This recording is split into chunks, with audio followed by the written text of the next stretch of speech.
अस्सलाम वालेकुम जी। MSJ real estate के साथ मेरा नाम दानियाल है और आज जिस टॉपिक पे हम लोग बेसिकली बात करने वाले हैं वो DHA फेज़ 6 का कंपैरिजन है DHA फेज़ 3 एलोकेशन सेक्टर्स के साथ।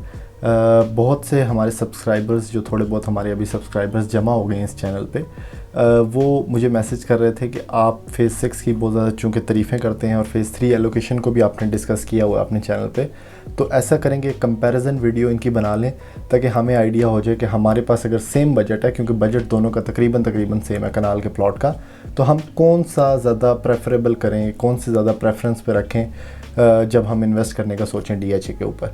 तो मैंने कुछ पॉइंट्स नोट डाउन किए हैं DHA फेज़ 6 जिसको हम लोग डीपली स्टडी करते रहे इससे पहले, और DHA फेज़ 3 एलोकेशन भी जिसके ऊपर हम प्रॉपर वर्क करते रहे इससे पहले, तो ताकि आपको आसानी हो सके कि आप जब इन्वेस्टमेंट करें तो किस में आप इन्वेस्टमेंट कर सकें। फ़र्स्ट ऑफ़ ऑल दोनों का बजट तकरीबन सेम है, यानी 1 करोड़ 30 लाख रुपए से लेके 1 करोड़ 60-65 लाख रुपए तक B3 और बाकी जो सेक्टर्स हैं बैलेटेड DHA फेज़ 6 के, उसमें आपको प्लॉट मिल जाता है। और जो DHA फेज़ 3 एलोकेशन सेक्टर है, क्योंकि रिंग रोड अभी अप्रूव हुई है और उसके साथ से ही गुजरती है, तो वहाँ पे अभी थोड़ी सी प्राइसेस एलिवेट हुई हैं, तो वहाँ पे जो बजट आपका स्टार्ट होता है वो तकरीबन 1.5 करोड़ रुपए से लेके और 190-195 तक आपको कनाल का प्लॉट जो कि बैलेटेड है, ऑन ग्राउंड मौजूद है, मैप उसका आया हुआ है, वो आपको मिल जाता है। तो बजट तकरीबन सेम है, थोड़ा बहुत ऊपर नीचे है। तो आज हम स्टार्ट करते हैं कि सबसे पहले दोनों प्रोजेक्ट्स की लोकेशन पे। लोकेशन हमारा पहला पॉइंट है जिसमें हम डिस्कस करेंगे कि DHA फेज़ 6 की जो लोकेशन है वो कहाँ पे है और DHA फेज़ 3 एलोकेशन सेक्टर की लोकेशन कहाँ पे है। DHA फेज़ 6 की सबको अगर पता है, इसमें एक DHA फेज़ 6 इस्लामाबाद को, चूँकि एक इस्लामाबाद का इसके साथ वर्ड यूज़ होता है तो इसको थोड़ा सा एज हासिल है कि वहाँ पे इस्लामाबाद का जो रीजन है वो आ जाता है DHA फेज़ 6 के साथ, और इसकी लोकेशन इस्लामाबाद हाईवे के ऊपर होने की वजह से थोड़ा सा एज मिलता है DHA फेज़ 6 इस्लामाबाद को। और यही जो मेन रोड जो DHA फेज़ 5 के अंदर से गुजरती है, और जो लोग ब्लू एरिया में जॉब करते हैं, जो लोग इस्लामाबाद में जॉब करते हैं, तो वो प्रेफर करेंगे मेरे ख्याल में फेज़ 6 में रहना इन द फ्यूचर अगर उनका फेज़ 6 में प्लॉट हो। तो DHA फेज़ 6 को इस्लामाबाद की रीजन में होने की वजह से थोड़ा सा एज मिलता है। फेज़ 3 एलोकेशन जो सेक्टर है, इसकी लोकेशन भी नो डाउट बहुत इम्पेकेबल है, बल्कि रिंग रोड भी अभी इसके साथ ही, बहुत ज़्यादा साथ तो नहीं लेकिन साथ एक थोड़ा सा इम्प्लीमेंट इसको करेगा थोड़ी बहुत वो चीज़ भी। तो इसकी लोकेशन भी बहुत अच्छी है। जो गीगा मॉल है आपका, उसके सामने से एक बहुत बड़ा गेट इसको जाता है। फिर इसका हो सकता है अंदर से इन द फ्यूचर, ये फ्यूचर की बातें हैं, लेकिन हो सकता है कि फेज़ 3 न्यू पिंडी के साथ भी इसका कनेक्शन बन जाए और इनडायरेक्टली फिर आप रिंग रोड को भी अप्रोच कर सकें। तो फेज़ 3 की लोकेशन वाइज भी बहुत ज़बरदस्त और प्राइम लोकेशन है। तो दोनों का मुझे लगता है कि बराबर हिस्सा है लोकेशन का अच्छा होने में। अगला पॉइंट फिर अप्रोच है कि आपको कितने गेट्स लगते हैं किसी भी प्रोजेक्ट में जाने के लिए। जैसे DHA फेज़ 2 में 7-8 गेट हैं, तो हम उसे अच्छा प्रोजेक्ट समझते हैं कि कहीं से भी आप एंटर हो सकते हैं, पिंडी वाली साइड से भी एंटर हो सकते हैं, इस्लामाबाद वाली साइड से भी हो सकते हैं। तो DHA फेज़ 6 को इस टाइम पे 2 रास्ते लगते हैं। एक रास्ता जो DHA फेज़ 5 के अंदर से होकर गुजरता है, यानी इस्लामाबाद हाईवे वाला। दूसरा रास्ता अभी ब्लूबेल ब्रिज तकरीबन चूँकि कंप्लीट हो चुका है, तो दूसरा रास्ता इसको लगता है कलर सईदा वाली की तरफ से, यानी DHA वैली के अंदर की तरफ से। तो इसको सिर्फ 2 अप्रोचेज़ लगती हैं। जहाँ तक DHA फेज़ 3 एलोकेशन सेक्टर की बात है, इसको एक बहुत बड़ा रास्ता जो है वो वहाँ से लगता है गीगा मॉल के सामने से, जो हम डिस्कस कर चुके हैं। फिर इसको एक रास्ता लगता है बहरिया टाउन की तरफ से, यानी बहरिया टाउन का जो बहरिया हैमलेट्स है वहाँ से आप DHA 3 सरीन सिटी में एंटर हो सकते हैं। फिर फर्दर आप DHA 3 एलोकेशन तक जा सकते हैं। फिर तीसरा रास्ता जो डिस्कस्ड अपॉन है कि वो फेज़ 3 न्यू पिंडी के साथ अटैच होगा JORH सेक्टर में।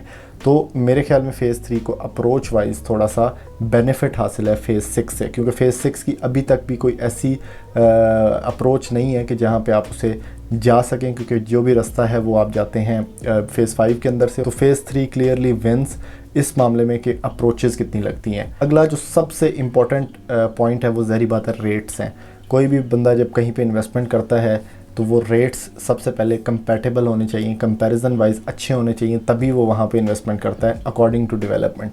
फेज़ 6 इसमें मेरे ख्याल में एक एज हासिल है फेज़ 3 से, क्योंकि फेज़ 6 में आपको बहुत अच्छा प्लॉट जो ऑन ग्राउंड मौजूद भी है, वहाँ पे स्ट्रीट लाइट्स भी लगी हुई हैं, स्ट्रीट्स बिल्कुल बनी हुई हैं, कारपेटेड हैं, और उसके साथ फुटपाथ्स भी रेडी हैं। B3 में 165-170 का मिल जाता है।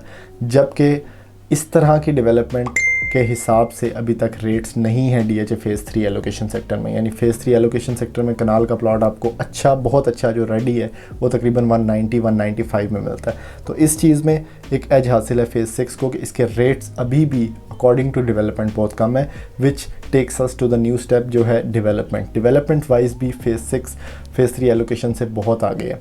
अगर आप फेज़ 6 के शॉर्ट्स देखें जो मैं साथ चला देता हूँ, तो फेज़ 6 में इस टाइम पे तकरीबन 80% जो इसका नए बैलेटेड सेक्टर्स हैं वो रेडी हैं। कुछ सेक्टर्स उसमें से अभी तक ऑन ग्राउंड भी नहीं है, लेकिन मैक्सिमम एक फेस वैल्यू फेज़ 6 की मौजूद है। फेज़ 3 एलोकेशन की जहाँ तक ताल्लुक़ है, इसमें सिर्फ डी और ई सेक्टर पे बहुत ज़्यादा काम हुआ है। बाकी पीछे एफ, जी, एच और जे सेक्टर्स अभी भी नॉन डेवलप में आते हैं, और बल्कि डी सेक्टर में इस टाइम पे अगर आप प्लॉट लेते हैं तो तकरीबन 190, 195, 180, 185 में आपको मिलता है।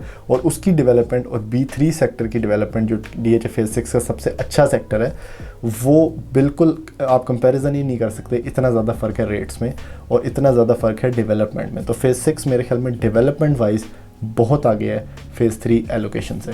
अब हम लास्ट स्टेप की तरफ आ जाते हैं कि हमें कहाँ इन्वेस्टमेंट करनी चाहिए। अगर आपके पास 1 करोड़ 60 लाख रुपया है या 1 करोड़ 65-70 लाख रुपए का बजट है, जिसमें आपको DHA फेज़ 3 एलोकेशन सेक्टर में भी प्लॉट मिल जाता है और आपको B3 सेक्टर में, जो कि बहुत अच्छा सेक्टर है फेज़ 6 का, उसमें भी प्लॉट मिल जाता है। तो अब आपने अपनी प्रेफरेंस के हिसाब से देखना है कि आपको इस्लामाबाद के करीब चाहिए, आपको पिंडी वाली साइड के करीब चाहिए।